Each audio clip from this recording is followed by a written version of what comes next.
Right, hi guys, Neil Taylor here. Just thought I'd go through with the RNA releasing guidance for players, and then there's a separate guidance document for courses as well. Just sort of go through some of the rules and stuff that they put in place, what guidance they put in place for you, just to get you guys out on the course safely. So I'm not going to cover the course guidance because really that should be for your clubs to do. Your club should be using it as a guidance document and putting out a proper document for you each course, but they're there sort of as a background. But the players' guidelines is a little bit more generic. It's more about what we can do as golfers out there on the course rather than what the clubs sort of need to enforce. So I'll go through these, and what I'll do is I'll put some text up so you can see the actual rules themselves, and I'll leave you a link in the bio as well. Obviously I'm an OHS professional, so this sort of comes from a little bit more background rather than your sort of traditional clubs. So we've got course setup and on-course items they're looking to remove. So no rakes and bunkers, ball retrievers and things to be removed. Now, for you as golfers, doesn't make a lot of difference, obviously, with the rules being relaxed in the sense that you can move balls in bunkers. There's also the options for the RNA to allow you to sort of mark them with clubs, take free relief from bunkers. No rakes in the bunkers isn't going to be an issue. Ball washers being removed again, not so much of an issue. I would suggest, I mean, I've got a whole load of practice balls in my bag, probably 15 or 20 balls out, that you take a few extra balls, so rather than clean the ball at each hole, you sort of change balls every couple of holes or whatever. Benches and bins to be removed. Bins to be removed, I'm not such a big fan of. I think the RNA should be looking at players not touching them, but with regards to sort of disposing drinks bottles and stuff, it was perhaps not a bad idea to still have them out there. Other river items, expected mistakes, etc. So basically you're not going to see things like dust bins and stuff on the course. It's just purely going to be sort of stakes and marked boundaries. So a couple of interesting ones. I disagree with this quite a lot with regards to rate of infection, etc. Flag 6 can be retained, but strongly recommended to put in place flag isn't touched. So how your course goes about this, not too sure. I'm hoping clubs are sensible and mark the pin above the level of the hole, so you putt to an area rather than into the hole. Obviously, ball goes in the hole, people touch the flag stick. That is at a form of transmission. Now, I'm not a great fan of the belief that it's possible to catch it this way anyway, but putting things in a hole, you obviously have to take it out of the hole. With the flag bin in there, more people are going to touch it, you're going to cause more issues. So putting to an area, perhaps a marked circle or a green, sort of greenkeeper sort of painting would be better than putting to a flag, but they sort of said to basically make sure players aren't touching the flags themselves. Practice areas are going to be closed. Obviously that's going to depend on your facilities, so obviously with the course guidance as well, they said a lot about facilities managing the sites. Now I'm lucky we were at a driving range, we've got quite a big course. Driving range practice greens and stuff we could probably still sort of use safely. But sanitising places in place, so either hand washing stations, hand sanitizer as you go into the clubhouse, as you go out of the clubhouse, in and out of the range, just to make sure you're washing your hands. Obviously with COVID-19 being a coronavirus, it's important that you're washing your hands regularly. So good hand washing facilities there is the key.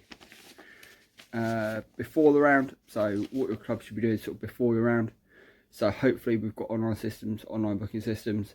I know we've got one at our pro shop. A lot of our bookings are done over the phone. Hopefully we progress more to an online booking system, and again with your clubs having obviously a club guidance document, hopefully your clubs will release you a document that's specific to your site on their page where you book on, but obviously that's sort of for your clubs to decide. Groups to be confirmed by the size of the club, so obviously there's going to be no more than 4 balls.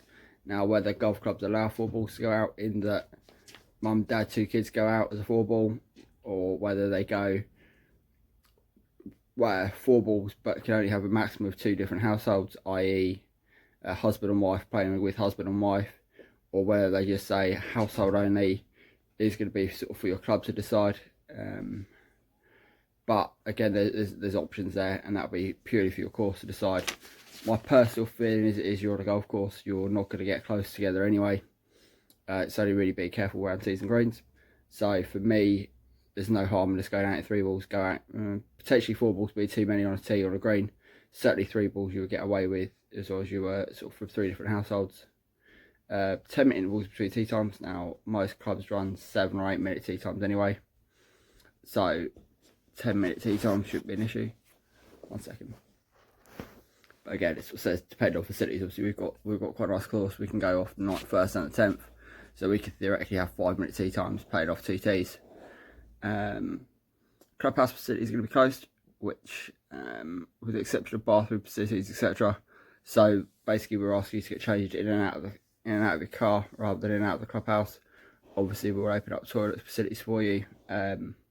Again, sanitary conditions as you come in and out of the clubhouse. So hand washing stations as you come in and out. Good clubs will do this as you come in and out of the clubhouse. Depending on where you are, depending on what you get from that. Social distancing obviously will carry on. It'll be 2 meters, except from households.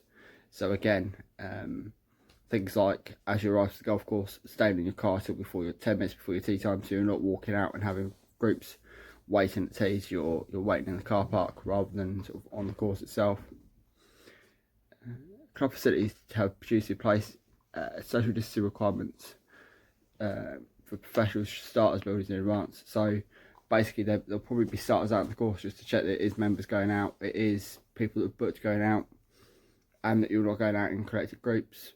Depending on your course facilities, we haven't got great facilities for a starter, but it's potential that we'll put something out there from our halfway house where people can will be released to the first tee from the halfway house. That's something my club will need to look at, but you'll have that facility where you're not going to be allowed out on the tee time half hour before your tee off time to go out and practice. It will be just before you tee off, walk down to the facilities. Procedure in place for practice greens again, so same thing. So they're not going to allow 8-10 people going out to sit at the practice facility for half hour before their tee time. It will be the group before, maybe 2 groups before at most. And then hide facilities unless hand sanitizer aren't going to be available. So we've got a couple of members at our course that only use trolleys, only use buggies. So they're not going to be available for hire unless they can put proper sanitary conditions in place. So again, proper disinfection, there is no issue why you shouldn't be allowed to hire them. But that's going to be subject to your club being able to provide that facility. Joining around teeing areas, so keep 2 meters apart. Now, I'm not a bad golfer. I'm not too sure how people are going to get to within 2 meters of you when you're swinging your golf club. But they said to keep 2 meter distance apart. And again, that goes as general while you're walking around. Remembering everyone that loses golf balls, everyone loses golf balls. Please don't go around trying to pick golf balls up from other players. Because other players' golf balls, but you're obviously they're touching things that they've touched. They've asked you to avoid that where you can. No rakes in the bunkers, so remember you're going to either use a club or potentially take preferred lie in the bunker. And keeping your distance on putting greens, because obviously you're going to get closer as you get closer to the flag. It's just to be mindful where you are in relation to other players as you're putting out.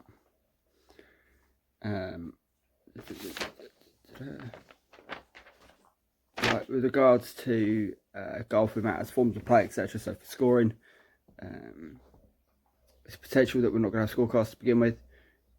We might have a marker to do it, but potentially now at the minute it's for no scorecards.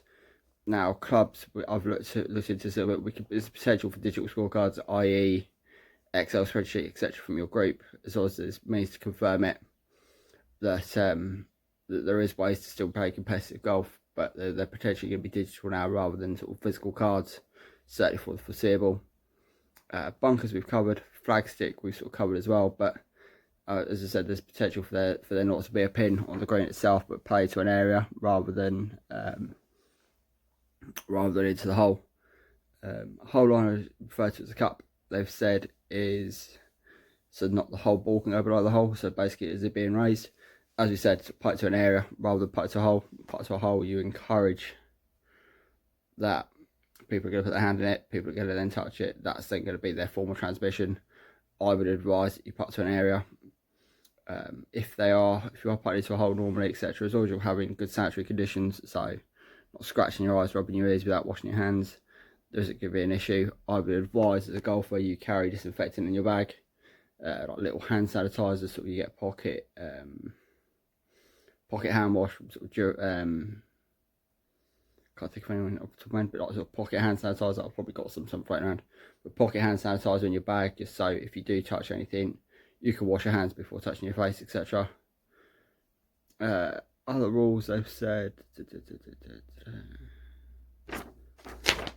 no, that's it for club rules for your golfers. I can cover this in a little bit more detail for club guidance for clubs if people want it to, just to let me know. But sort of as a golfer, your sort of concerns are to keep 2 meters away from each other. We're probably going to be seeing non-competitive golf or a digital format of competitive golf, i.e. handing in spreadsheets as a means going forward, certainly for the foreseeable. The main things you can do are keep 2 meters apart and sort of keep good sanitary conditions. So wash your hands, potentially put hand sanitizer in your bag. Other than that, book it in online. We should be able to get back out quite soon.